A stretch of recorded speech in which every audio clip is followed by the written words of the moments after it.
My OCD is all about my family regarding the people I love. Speaking from lived experience, OCD, which is obsessive compulsive disorder, is obsessions and compulsions related to it. OCD is not just about organizing things or being neat and clean. OCD is of different kinds. Being obsessed refer to repetitively thinking about something. Compulsions are more of the actions that we do because of the obsessions that we have. I've often heard a lot of people say, I'm so OCD that I do this, I'm so OCD that I do that. That is kind of hurtful because OCD is not something to be ridiculed, to be mocked, or to be trivialized. In my case, it was like I would often go and ask people, is there something wrong? Are you okay?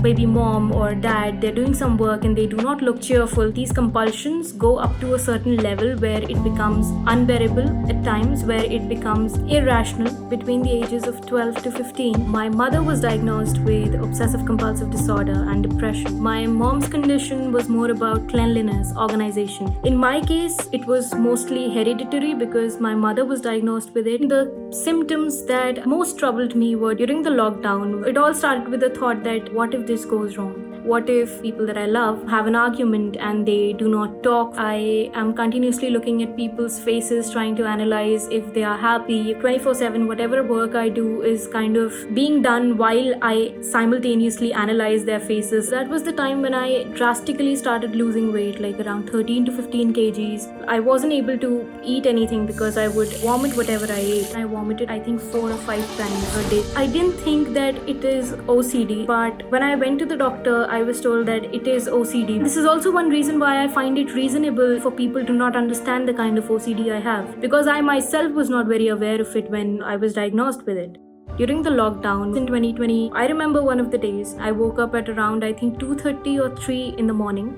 And I start crying. I'm shivering, I'm crying, and I wake my sister up. I tell her that I feel anxious. That was like a kind of a blockage in my chest where it was hard for me to breathe. I also started to go to physiotherapy at that time because my shoulders and everything would pain a lot. So there was once this doctor who came in and he just touched my forehead and he said that, is there something troubling you? So he kept on asking me. So that is when I realized that maybe he's talking about the anxiety that I suffer from on a daily basis. I told him about that, and while telling him, I kind of broke down. I started crying at the clinic. I remember talking to my sister, telling her that I think I should see a therapist. I think it was August 2020. I went to a psychiatrist first. I went to him and I also insisted on seeing a therapist. So my treatment was basically a combination of therapy and medication. Medications that I had were really helpful. Therapy was something I would often look up to. I would go there and I would speak my heart out. Living with a condition like any anxiety disorder, any mental health condition, I think it plays with your head. It takes a lot of time to actually heal. In December 2020, started to feel okay.